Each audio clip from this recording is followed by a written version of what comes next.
course, as a result of COVID-19. So just first and foremost, just to kind of give you an overview, really we just wanted to provide an opportunity to communicate more with Vermonters, and just on a number of topic areas, in particular, the labor issues and unemployment insurance as a whole.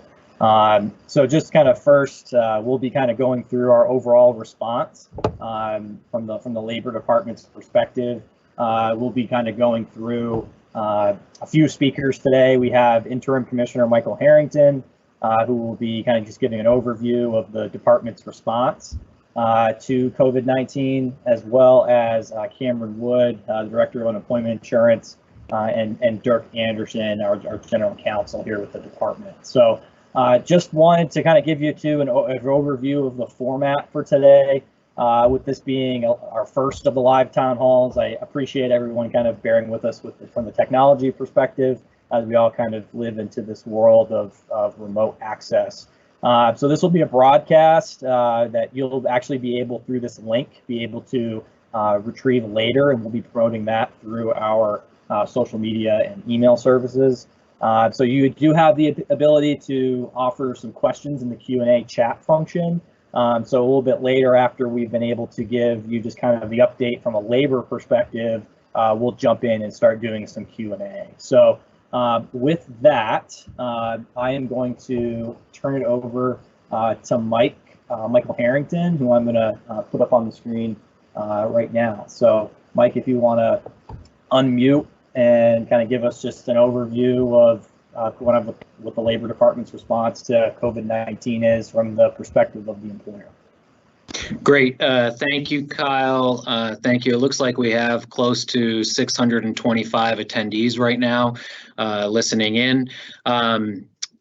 One of the areas here that I think Kyle touched on, but we recognize that with COVID-19, both at the state level, but also at the federal level, there are a lot of questions, and everything from unemployment insurance to the governor's emergency order to sick and earned leave, as well as others. So from the Department of Labor, it's really our hope that we can use this time to answer as many questions as we can, or help guide you in the right place, but also recognizing that it's our ultimate goal that we're going to do these sessions every Tuesday and Thursday in the future. And it may not always be the same people on the call. We may end up with different areas of expertise or different people in different areas speaking on different topics, depending on the feedback we get from those of you who are in attendance. But again, just want to thank everybody for joining today. To give you a little bit of background and just set the stage, the Department of Labor has received and processed more claims in the past 2 weeks than it does in any given year. And we're looking at probably numbers that are upwards of about 45,000 initial claims. Now, the ultimate hope is that those are temporary layoffs or people who are temporarily displaced, so it won't stay at that record level, but every state is under the crunch in terms of how to process these. We typically process hundreds of claims at a time, not thousands or tens of thousands, and so every state is dealing with this overload of information that they're receiving. So in an effort to make sure we're helping provide as clear a message as possible and get answers that people need, we'll be doing these sessions for both employers and impacted individuals going forward. And we'll take as much time as we need today, up to an hour or less, depending on questions and areas of information from the Department of Labor's perspective, and especially around unemployment insurance. Cameron will get into the details of the actual law as it's represented here in the state, as well as the federal package that has recently come out. But from our standpoint, as a department, we have put all hands on deck in terms of making sure that our claim center has as many available customer service representatives available. We've added additional phone lines lines to add capacity. We've turned some paper forms into electronic forms and tried to automate our process as best as possible. But certainly that, all of that doesn't amount to the massive number of people who are impacted by COVID-19. So, the only thing we would ask coming out of this too is that as much of this information that you can share either in your organization or with your friends and family or other people who are impacted, whether they are a business owner or a claimant, that you do that just to help us send the message. We have been very lucky in the sense that so far we've, for the most part, have been able to keep up with the number of claims coming in, but that does not mean that people are receiving the highest quality or the most responsive service, and we are aware of that. But in comparison to other states, certainly the much larger states are seeing just a massive influx and are looking at weeks in delays in terms of processing claims and issuing benefits. So we've fared better than others. It doesn't mean by any means it's as smooth as it could be or as efficient as it could be. But I think from that perspective, we are moving in the right direction. From the employer standpoint, I know there's a lot of questions about what is more beneficial in terms of keeping my business open and operating and what supports are out there, for me to continue to pay my employees, or is it better for me to lay those employees off and have them receive benefits? We also know there is a concern about the amount that someone might receive in benefits and whether that's a disincentive for those individuals to go back to work when this is all over. And then there's also those questions about what about how the department will treat things like paid time off or sick leave, and what are we required as a business to afford your employees, and what is optional, and how best to move forward. So here at the Department of Labor, we identify both Cameron and Dirk as experts in their respective fields, and I think they can answer the majority of your questions. I could see where in the future we may also loop in with the Agency of Commerce and Community Development and have someone from there on the phone to help answer business-related questions as well. So again, this is our out of the gate first session. We are up to looks like about almost 800 attendees, which is phenomenal. But we will refine this process and make sure as we move forward that we're getting the right people in the right seat to answer the questions that you all have. So with that, Kyle, I'll turn it back to you. Yeah, thanks, Mike, so much for kind of talking us through all of that. I guess kind of first, I kind of want to turn it over to Cameron just to kind of talk us through kind of unemployment from the employer's perspective. I guess just kind of overall, Cam, can you just kind of give us kind of from your perspective, kind of how this has impacted on the unemployment and kind of just your perspective as a whole? Yeah, thanks, Kyle. I will start by reiterating some of the things that the commissioner mentioned. First off, thank you all for joining. We're doing everything that we can to provide as much guidance, not only to the unemployed individuals who have lost their income, lost their job, but we're also trying to provide as best we can guidance to employers in this instance, because we know that you all are just as impacted and you are equally part of the unemployment insurance system and how it operates. So I just want to thank everybody for being with us, and I also want to thank everyone for their patience. As the commissioner mentioned, we are seeing volumes of unemployed individuals that we have never experienced in the history of unemployment insurance, either in the state of Vermont, but also across the country. So we are doing everything we can to try and address the immediate influx of claims and also try to stabilize our processes as we move forward. So thank you all, and appreciate the patience as we work through this unprecedented time. I'll speak a little bit to unemployment insurance. I know, or I presume the majority of individuals on the call, employers are relatively aware. We usually, someone who is laid off will file for unemployment. We will then process that claim and follow up with the employer with a separation form asking the employer for information on the reasons of separation. And I'll start there by saying employers in this instance, we understand that a lot of individuals have closed down and they're not at their location of business. They're not able to respond back to us with information. And we will be moving forward as quickly as we can with or without information being provided. Obviously, if you can provide us with information as you receive it and send it back to us, that is great. But please know that at this point in time, we are moving forward with processing claims as quickly as possible with or without any additional information. And please also know that the failure to respond to a separation form in this instance, that will not negatively impact employers. We have had a lot of conversation in the department about how can we ensure that the employers throughout this process are not negatively impacted by their inability in some cases because they are closed down to participate in the unemployment insurance program. So please understand that. However, to the best of your ability, if you can, both now provide us with separation information, but also as we move forward, provide us with information when you're coming back online and ready to rehire people. That will greatly benefit our ability to administer benefits and provide them to only those individuals who are eligible. And I'll speak to that a little bit as well.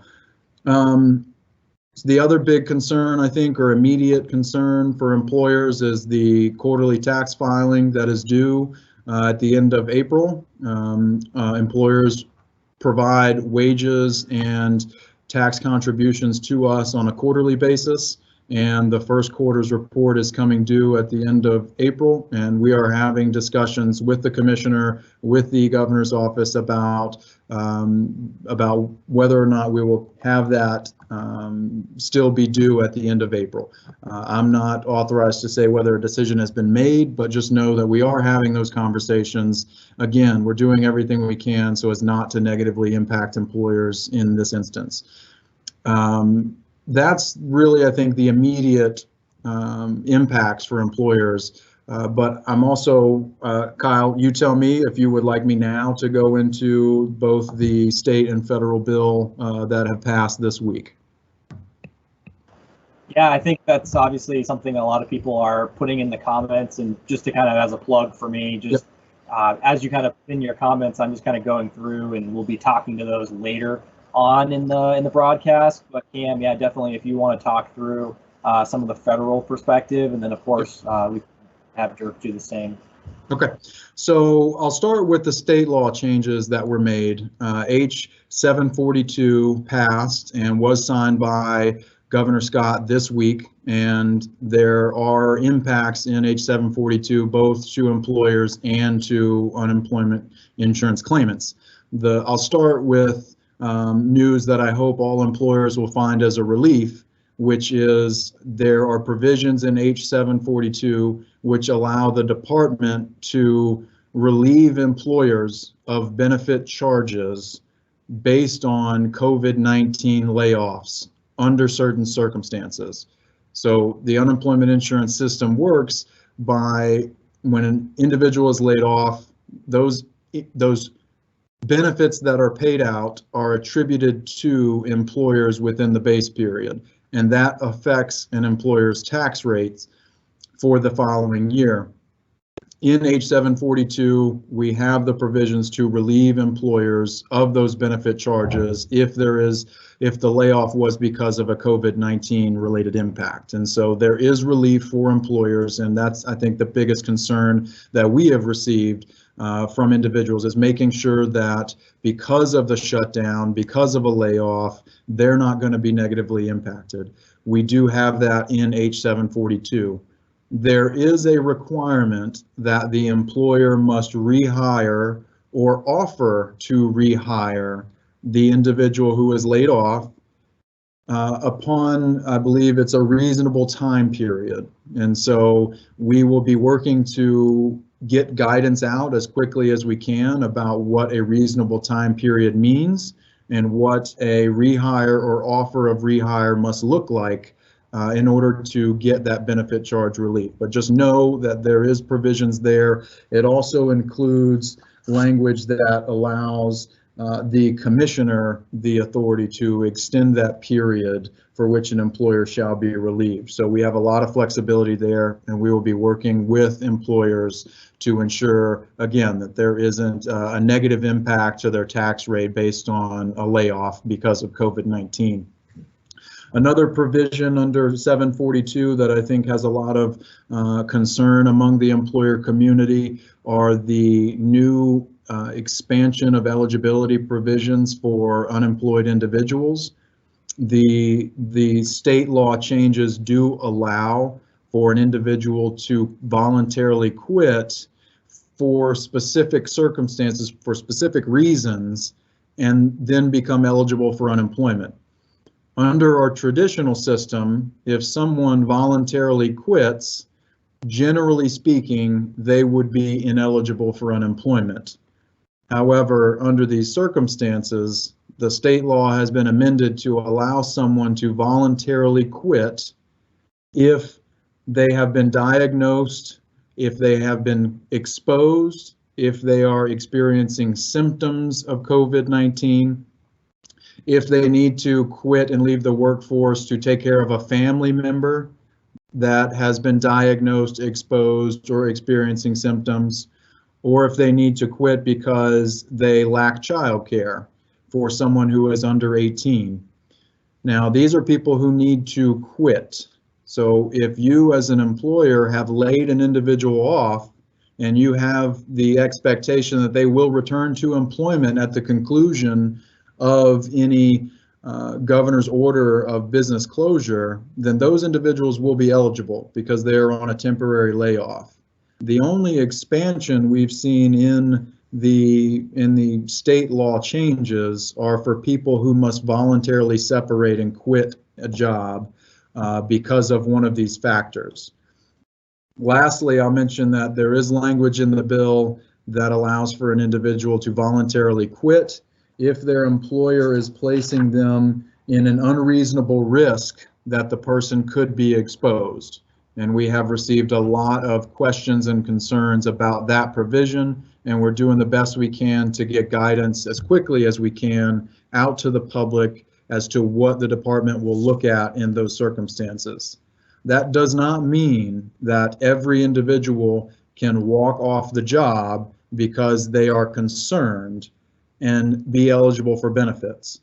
We will be looking at this as a very fact-specific scenario to determine whether these individuals fit within one of these categories and whether that would make them eligible. So the unreasonable risk is the one I think that is the most has the most area for interpretation or vagueness, and we are working to provide guidance. Please know that we'll be looking at things like, is the individual in a high-risk population? Was the employer following all guidance that had been provided by the CDC and the Vermont Health Department, etc.? Is the individual an essential employee versus a non-essential employee? And lastly, what government orders have been issued for the employer to comply with, and are they or are they not complying? So those are some of the factors we'll be looking at. And again, we'll be working to get some guidance out as quickly as we can. But just know that the state law changes do not allow individuals to just quit without meeting one of those criteria. Having been diagnosed, exposed, or experiencing symptoms, they have to take care of a family member, they lack child care, or the employer is putting them at an unreasonable risk of exposure. And we have the authority to make those determinations in the department. That is the large changes that were done at the state level. but I would also like to highlight some of the provisions at the federal level, possibly go ahead and address some concerns that we've experienced of the increase in unemployment benefits amount. And then Kyle, I'll turn it back over to you. Under the Federal CARES Act, there are multiple changes to state unemployment insurance that the department will be trying to implement over the coming weeks. The most immediate impact is that beginning with claims that were filed for this week, which unemployment insurance always operates a week behind, so people will be filing benefits this week for their unemployment claim that they were unemployed last week. So for benefits that begin to be filed next week, which would be reflective of this week's claim, those individuals will receive an additional $600 in their unemployment insurance check. We are working as quickly as we can to get that programmed into our system to allow those individuals to receive that benefit. That additional $600 is only authorized to go through the end of July. So it is not through to the end of the year. It is only for a 4-month period that additional $600 will be available to those individuals.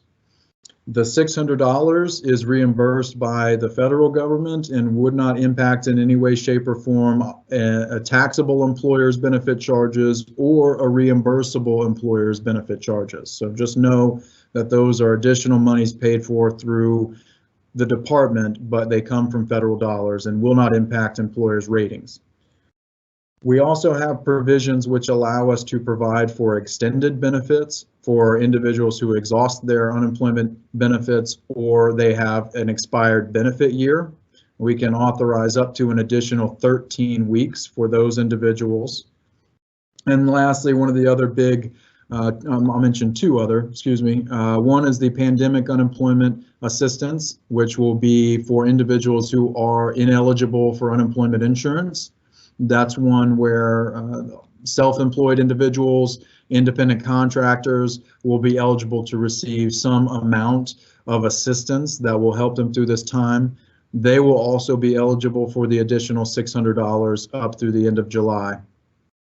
The last thing I'll mention in the CARES Act that directly impacts some employers, the federal government is going to allow for reimbursable employers. So these are employers who pay back the UI Trust Fund dollar for dollar for benefits that are charged against their employer account. These are largely state and local governments, but also some nonprofit organizations. And I don't know if we have any nonprofit organizations on the call, but I'm mentioning this for them, for those that are reimbursables. The federal government will be providing 50% charge relief for the reimbursable charges attributed to those employers.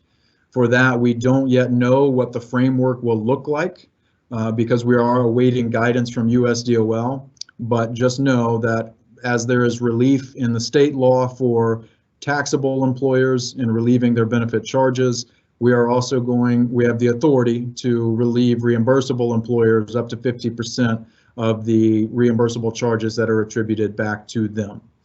So with that, those are the major highlights in both the state and federal law changes that both passed the CARES Act last Friday and H742 this week. Again, we are working as quickly as we can to get information out as quickly as we can. So I would recommend continuing to monitor the department's website. We have information on our website directly for employers that are impacted. So please continue to monitor that as we roll out some of these changes. And with that, Kyle, I'll turn it back over to you and await any questions we have. Great. Yeah, Cam, thank you for going over that. I know we have a few nonprofits as well as self-employed individuals on asking questions. So appreciate you kind of going through that. And before we kick it over to Dirk, I just want to say thank you for everybody who's posting questions in the feed. We'll be addressing those once we have Dirk give his kind of a little bit of a spiel on just kind of leave, paid sick time, and family medical leave. Dirk, I know we're getting some questions regarding just kind of the process and kind of how businesses need to kind of operate as they head toward laying folks off. I guess if you can unmute, and I will send you live here as just to answer kind of the questions around kind of the process where employers should go through. Sure. Thanks, Kyle. Hi, Dirk Anderson. There's a lot going on right now, all at once. There are a couple of big federal laws that have passed. There's a state law passed that Cameron's talked about. At the federal level, a week ago, we had the Families First Coronavirus Response Act, and I'll talk a little bit about that. The most recent bill, the CARES Act, that's the $2 trillion aid packet that Cameron has already addressed. So I'm going to go back to the Families First Coronavirus Response Act. There's a couple of provisions in that that are of interest and concern to employers. One is surrounding emergency paid sick leave, and the other is around emergency expansion of the Family and Medical Leave Act. And both of these sections apply to all employers of 500 or fewer employees. However, there is an exemption for employers with 50 or fewer employees, which, as most of you know, is the vast majority of Vermont employers. So I'm going to come back to the exemption. First, I'm going to talk about the provisions of the Act.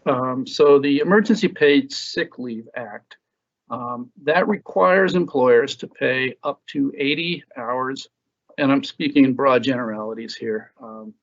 You know, we can get into more detail if people have individual questions.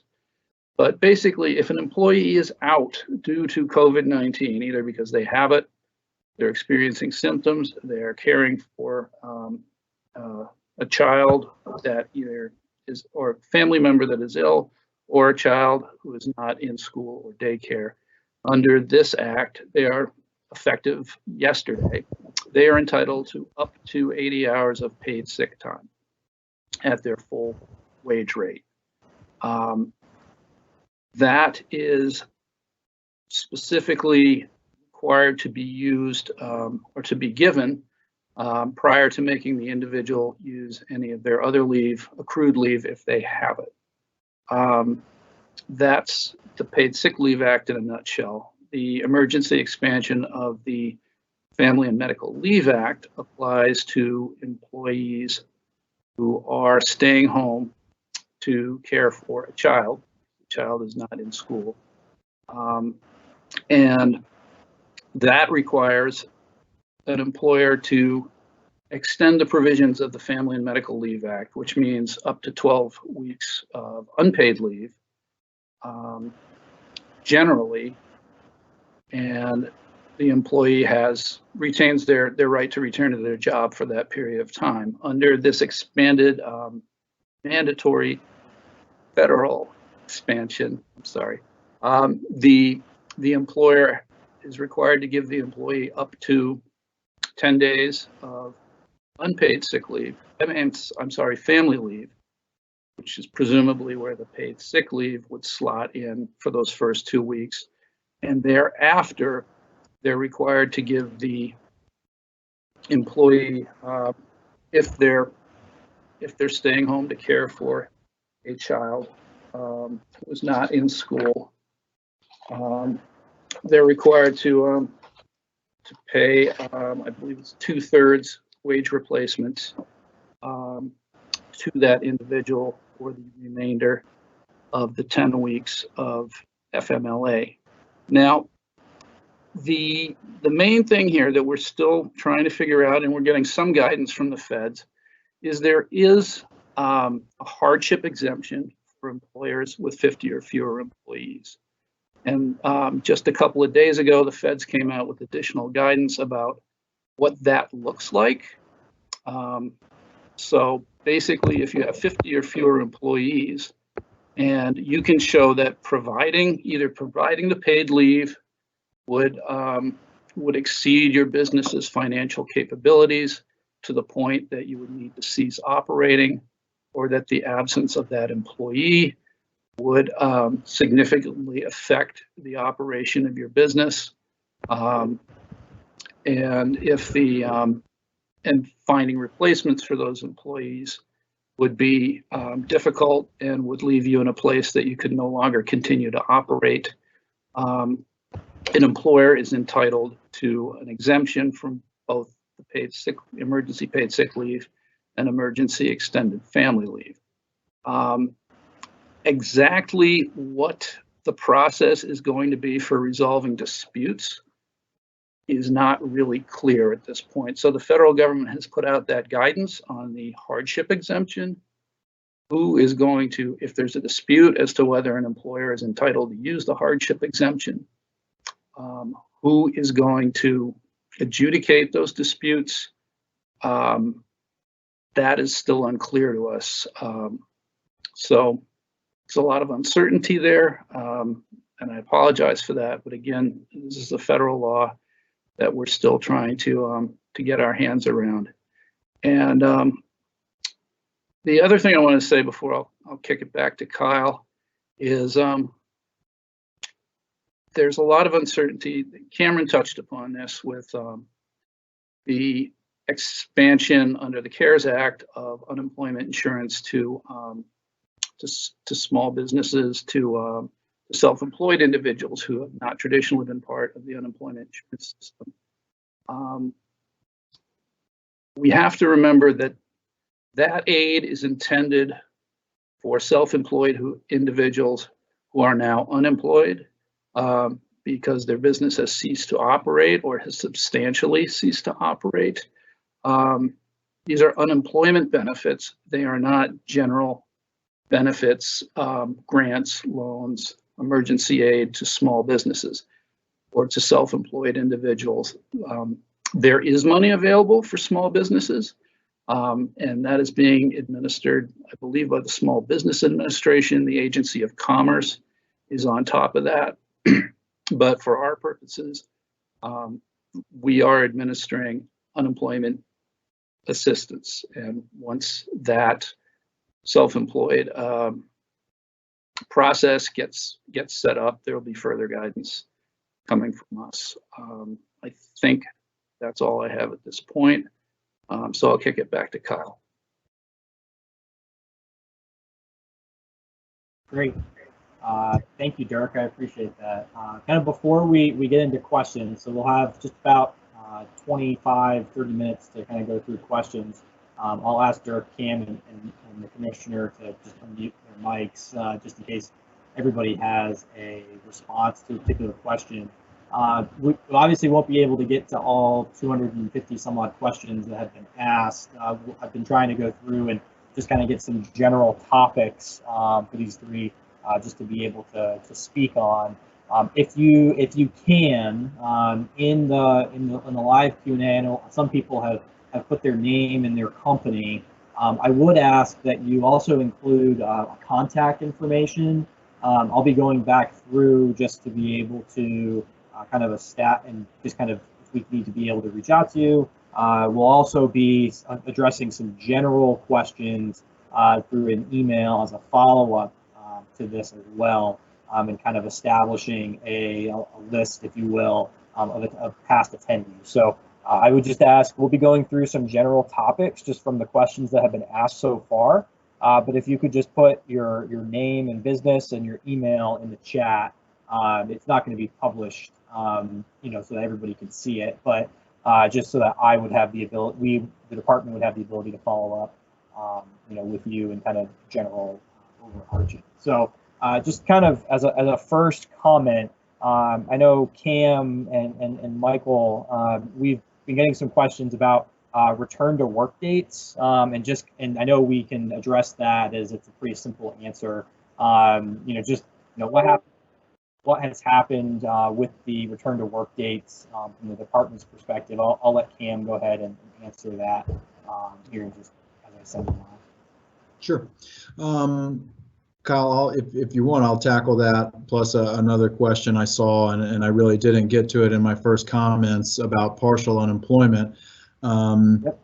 First, with partial unemployment, I'll just say you do not need to lay off your staff full time. It does not have to be a complete layoff in order for those individuals to be eligible for unemployment benefits. Anytime a staff member has their hours reduced, if they're working more than, if they're working less than 35 hours, they will then be eligible. If an individual works 35 hours or more under our current department rules, they would be considered full-time and would not be eligible to receive benefits. But if the individual has their hours reduced and is only now working part-time, those individuals would be eligible for a partial benefit amount. They would simply need to report their hourly, the hours that they're working each week and the wages that they're earning each week in order for us to reduce their UI benefit amount accordingly, but they are eligible. And then to speak to the return to work date, what we've done at the department, the commissioner has authorized us to waive all work search requirements for individuals at this time in order to comply with the governor's orders and the guidance that's being put out related to COVID-19. So all individuals have been waived of work search requirements. Therefore, we do not need return to work date information at this time. So what some employers on the call may not know is in the past, our policy was if an employer had a return to work date for their individuals that they've temporarily laid off of 10 weeks or less, those individuals would not be required to do a work search until they got to the 11th week of unemployment in order to retain their workforce, as opposed to them having to find additional jobs during a temporary layoff.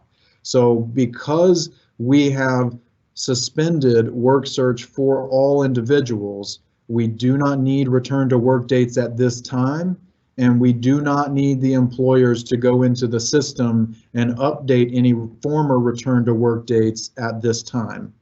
That is something that we can address if and when the governor and the commissioner begin to ease the restrictions on going out in public, going back to work, and work search requirements moving forward. At that point in time, we will communicate as best we can about the changes to work search and possible return to work date impacts going forward. So at this time, we do not need the information.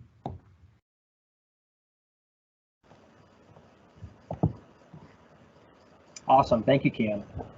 One other thing, just if you want to kind of speak to it as well, had a question about kind of the impact on employer ratings and kind of the tax perspective of it. I'll kick it back over to Cam as well to answer that question.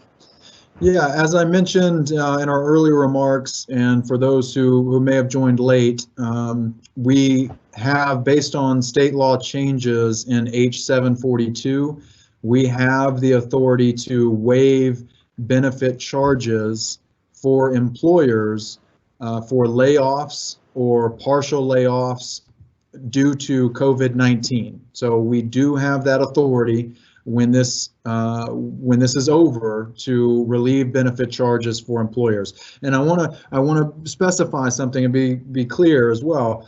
The charges that are being attributed to an employer's experience rating right now due to any layoffs, they will not impact your experience rating until next July of 2021.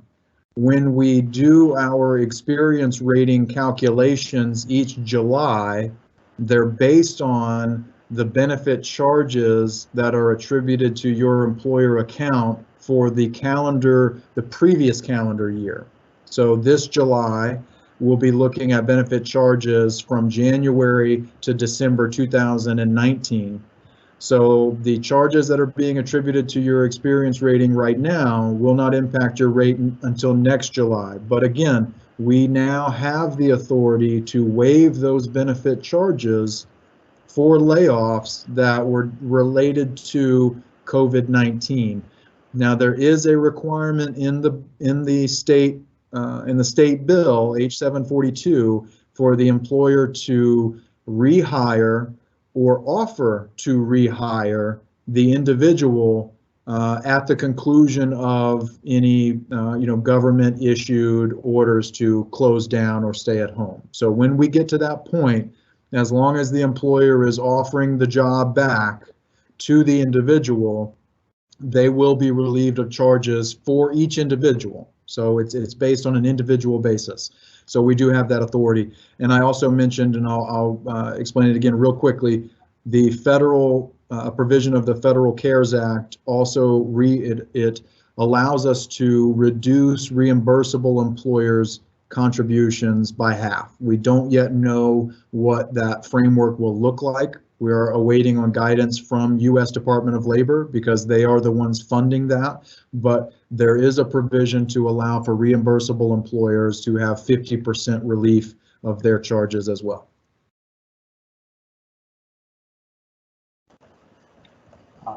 Great, thank you, Cam. I appreciate that. So just kind of continuing through, and I would kind of kick this to either the commissioner or to Cam again as well.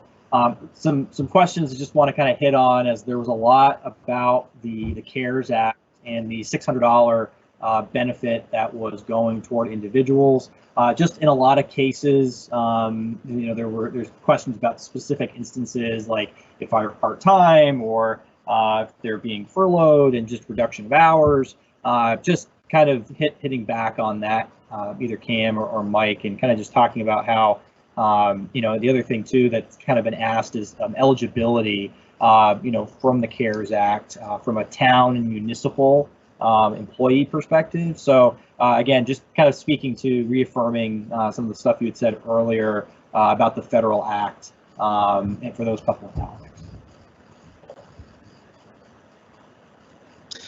Yeah, I'm happy to jump in here again. So I'll take it in reverse order. For municipalities and small local governments, if they need to lay their staff off, they would very likely be eligible, as they are liable employers in our system. So as long as they meet the monetary thresholds required for unemployment benefits, they would be eligible. Again, the municipalities, local governments, may be reimbursable employers, in which case we'll be looking to the Federal CARES Act provisions that allow for relief in that instance. If they are taxable, we would also, again, have the authority to relieve them of charges. The $600 additional benefit, based on our initial reading, appears to apply to any individual who is filing for unemployment. And Dirk, jump in if I get this wrong, regardless of what your benefit amount is. So if the individual has been totally laid off and is eligible for whatever their benefit amount, could be up to a maximum under state law of $513, there is an additional $600 benefit being provided to those people. If the individual has their hours reduced and is eligible under partial unemployment, they would also be eligible for the additional $600. And I'll make two comments, try to make them quickly, about the $600. Again, that provision is eligible for benefits filed through July. So it is for a 4-month period. And there's a lot of concern that we've received about employers who are concerned that their individuals now have an incentive to be laid off because they would make more money on unemployment than what they're being paid at their job. Again, as I mentioned earlier, if there is a quit, if you have work available and the individual is refusing to come to work, we would be required to address that quit issue if they file for unemployment, and they would need to meet one of the provisions that were outlined in the state law changes that were signed this week, meaning they either need to demonstrate to us that they were diagnosed with COVID, they had been directly exposed to COVID, they were showing symptoms of COVID, they had to leave to take care of a family member who met one of those conditions, or they had to leave because they did not have child care. Lastly, there was a provision if the employer places the employee at an unreasonable risk of exposure, Again, these are all things that we would have to adjudicate on a fact-specific basis to determine their eligibility. But assuming they're eligible, they can receive the additional $600. When we get through this crisis and people are going back to work, there's concern that there is no incentive for them to go back to work. We do have the authority to determine what is an offer of suitable work. So if you are offering your employee who you've temporarily laid off because you've had to shut down, you're coming back online, you're telling your staff that everyone, the governor's orders have been lifted, people can go back to work. So you offer their job back to them and they refuse to come back to work and they continue to file unemployment. We will have a process for you to share that information to us as a department, and we will be able to adjudicate that issue and potentially deny those people benefits because they've refused an offer of suitable work. So there are mechanisms for us to ensure that when employers are coming back online, we can have reasons, justifications, incentives to have their individuals go back to work and not be eligible to continue to collect unemployment benefits.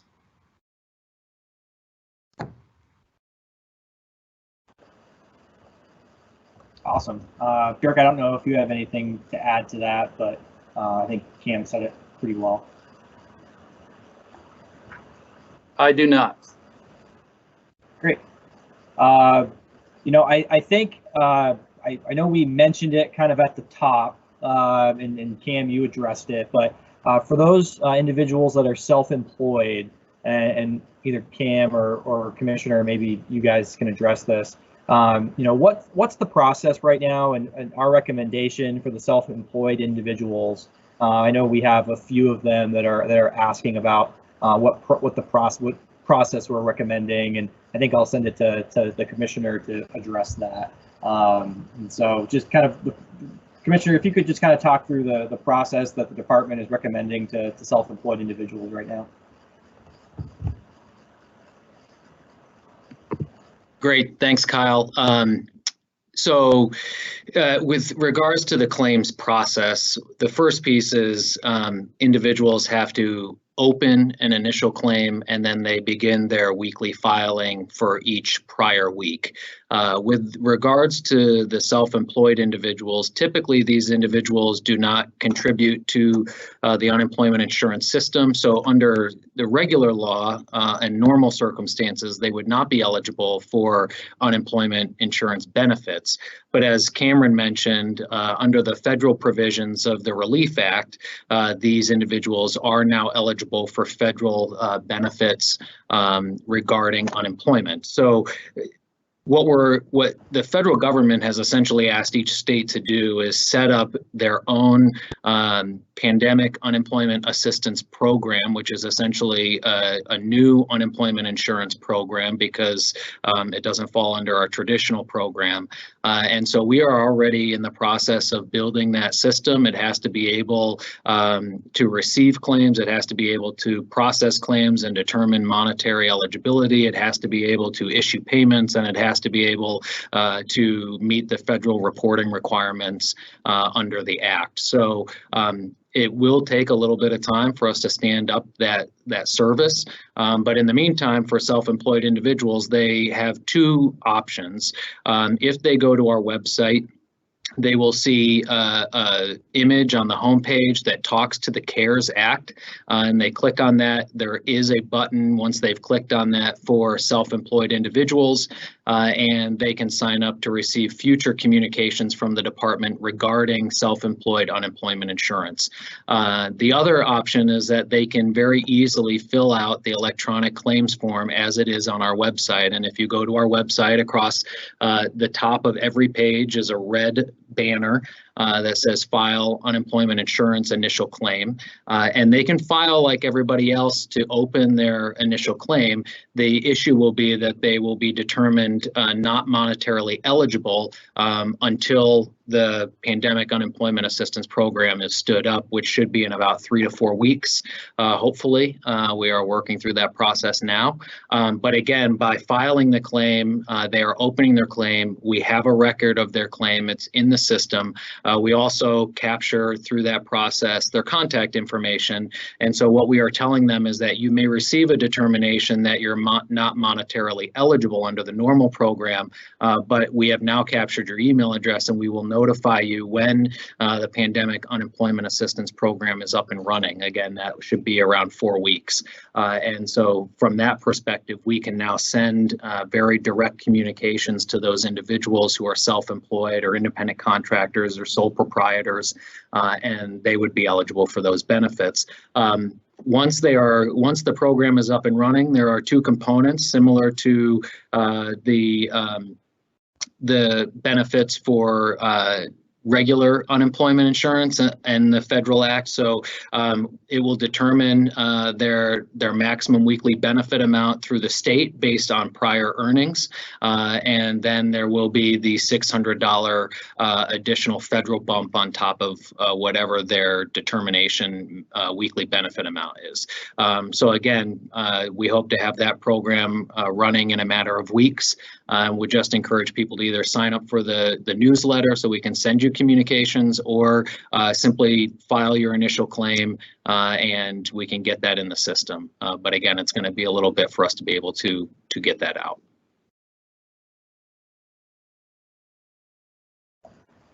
Awesome. Thank you, Mike. Just in regard, just as we kind of have a couple just quick questions. One question that came in directly was, can staff be furloughed to work just a few hours a week and still receive unemployment? Just looking through the questions that have been posted, just that one was one that had received a lot of comments. So I'm not sure who the best one to answer that would be, but I believe my understanding is that they would likely be eligible for unemployment. I don't know who wants to jump in and answer that. Hey, Kyle, this is Cameron. As we've mentioned, the individuals who have their hours reduced will be eligible for unemployment benefits as long as they meet all other eligibility criteria. Under our current rules, if someone works 35 hours or more, they are not eligible because they are considered full-time. However, if somebody has their hours reduced, and that could be either a full-time individual or a part-time individual. What I mean by that is if someone is working normally 40 hours a week and you have cut them back to 20 hours a week, they would be eligible. If somebody is working 20 hours a week on a usual week and you reduce them to 10, they would also be eligible. It's about, have they received a reduction in hours or a reduction in their wages? And as long as they meet all other eligibility criteria, specifically, do they have enough wages in their base period to qualify them, they would be eligible for benefits. I'd also like to just clarify one point. We get a lot of questions about, does an employer need to identify it as a layoff versus a furlough? And for the Department of Labor unemployment insurance purposes, the distinction does not matter to us. There is no negative consequence to an individual claimant or an employer by defining it as one or the other. For the department's purpose, the question is whether the individual is working or has reduced work and thereby reduced income. If the employer wants to call it a furlough in order to continue to be able to pay for things like healthcare benefits, for example, that will not impact an individual's unemployment claim. And we will also not negatively affect an individual's unemployment claim if an employer chooses to continue to pay for their healthcare benefits. Awesome. And Cam, I presume this next question would come back to you, so I'll leave it up. Getting some questions about the Paycheck Protection Program, and are employees still eligible for the $600 a week payment if they are utilizing that Paycheck Protection Program? And if you could just kind of talk in overarching concepts about the PPP as well. So I saw that question as well, and if I'm entirely honest right now, I don't know that I can answer it in its entirety. And Dirk actually may be able to step in if he can help supplement what I say. I think the questions I've seen is if someone is, getting the loan and they're paying the individual, are they also eligible for the additional $600? My understanding to that question is no. If an employer is keeping staff on payroll and paying them their full paycheck amount, they would not be receiving an additional $600 from us. The only way an individual will receive the additional $600 is if they have filed an unemployment insurance claim and are collecting benefits. But I do think we should probably do a little more analysis and get some information out there about what is the best option. Is it to do the loan and pay through payroll or to file for unemployment? We try not to provide specific employers, recommendations on how they operate their business, but we do recognize that we need to provide guidance on these federal programs and understand that we are working through them as quickly as we can as well. And because they are federal programs, we are also awaiting guidance from our administrators, U.S. Department of Labor in our case, on how to administer the programs. Dirk, I don't know if you have anything you would add to that specifically. No, I don't at this time. Great. Well, just in the interest of time, I know we have about 5 minutes, a little less than 5 minutes left. I want to have time to take everything this afternoon. Nope, you're breaking up, Kyle, just so you're aware. Okay. I don't know if you want to just give one final thought, Commissioner. Yeah, and maybe we each do. There were a couple pieces that I think that I would ask maybe Cam or Dirk to speak to, which I think are important about. I'll call it like a supplemental benefit for employers who lay off their staff but want to contribute funds to them to help make them whole or on top of their UI benefits. And we've had a number of employers who have said, I'm going to lay off my staff, but I'd still like to issue them, $200 a week to help make ends meet. What kind of impact will that have on that person's unemployment insurance benefits? So I may kick that to Cam in just a second. There was another question I saw on here, which was around whether someone is being advised by a doctor to stay home.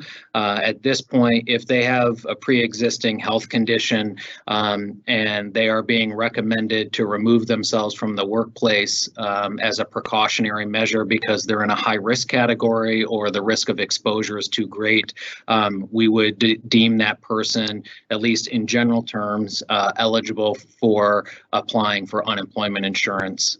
Now, again, there are other factors that play into that, but under our new state law, which was just signed, they would be eligible to apply for benefits, and we would consider that a temporary layoff of some kind or a temporary removal from the workforce. Again, what I think people need to be aware of too, though, is that really the only businesses out there that should be operating are those that are considered essential businesses as deemed by the governor. And so I know there's a lot of questions about that. And I think a future conversation would be to have the Agency of Commerce and Community Development speak to essential businesses and operating, for public operations. The other piece was around the 10-day or 10-week return to work date, which I believe we've already answered. So maybe Dirk, if you'd be willing to share, Cameron, around the supplemental benefit from employers who want to contribute to their employees, even if they lay them off. Sure, I'll start, and I'll give Cameron a chance to jump in as well. Basically, There is a very specific insurance product that some employers have, usually larger employers. It's especially recognized insurance product that has its own definition in the Internal Revenue Code that an employer can purchase through a private insurance company in order to provide a supplemental unemployment benefit in the event they lay somebody off and their benefit is less than their salary, which it usually is. That is different from simply giving an employee extra money in their paycheck because you know that they're not getting as much in unemployment benefits. Now, a lot of that is going to become moot when the employee gets that $600. And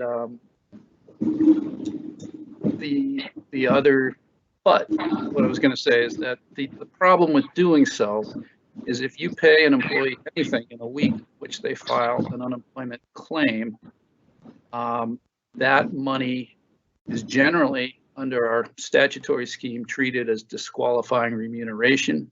So that may create a problem further down the road when we do a wage benefit cross match, determine that that employee received money from an employer that they did not report when they filed a claim for benefits. That creates a potential overpayment issue down the road. And I'll leave it at that and give it back to Cameron if he wants to add anything. No, Dirk, I think you nailed it. It basically, whether it's the supplemental plan you highlighted or whether they're actually being paid wages. Yeah.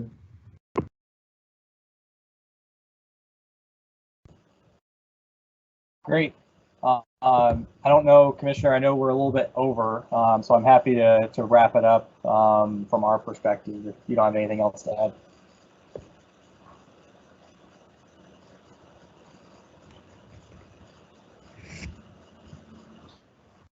Commissioner, it sounds like you're on mute. Thank you. You know, for those of you out there, if you still have questions, I think Kyle will do his best to reach out to you. We may also take some of these questions verbatim and put them online with quick answers to them. But in all, I just want to say thank you to everybody that participated today and in general for employers out there. It's clear that they have the best interest of their employees at mind and they would love to be able to continue to pay their employees during this time. And sometimes that's just not feasible. And I know that's very difficult for a lot of employers out there. We are doing our best to work through that with both the individuals and the employers. Certainly feel free to reach out to us. In terms of whether you're an employer or you have employees who are looking to start the process, the first step in the process would be to go to our website. Again, the easiest thing to do if it's an employee who's impacted is simply fill out the electronic initial claims form, and that opens their claim, and they can do that multiple ways, and all that information is on our homepage. For employers, there is also an opportunity for you to contact us by phone if you have questions specific, but we'll also do our best to answer the questions that you posed today in some type of easy to read fashion and put those online as well. And then a special thanks to Kyle for coordinating this and Dirk and Cameron for being on the line today. Again, thank you everyone, really appreciate your time.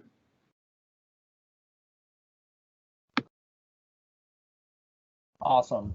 Thank you, Commissioner. I am putting up just some information for contact information for our unemployment insurance as well as our workforce development. So if you have specific questions, please feel free to call us and leave us a message, and we will do our best to get back to you as soon as possible. And then as the Commissioner mentioned, if you add your name, business, and email to the comments section, we will be doing communications out to you all. I know we've been working a lot from an individual perspective to get information out, but I believe we'll start doing the same for employers as well. You know, just seeing a lot of questions about, like, I'm new to the process and just trying to really just navigate it for the first time. We'll be sending out some communications and some instructions of kind of some guidelines for that. Individuals as well. Kyle, can I just add one thing? I just saw an earlier question about if someone is going to have to lay off a large number of people. At the moment, we are not requiring employers to fill out the mass separation spreadsheet that we typically ask when there's a mass layoff. But what I would say is if you're willing to contact either our unemployment insurance employer services number or our workforce development number, the 828-4177 number, it would be helpful for us to know if you are going to lay off a large number of employees, and I mean like, more than 50 or 100 or up, because we may look at different ways to get direct information to you so that you can provide that directly to your employees to just expedite the process. Great, thank you. And with that, I again just want to echo the commissioner's thanks for all of you. We at one point had almost 900 individuals joining us this afternoon, and thank the commissioner as well as Cameron and Dirk for taking the time. And with that, thank you again. And we will, as the commissioner said, we'll be doing this again in the coming weeks, and we'll be sending out communications. So with that, thank you all for the time and have a great rest of your day.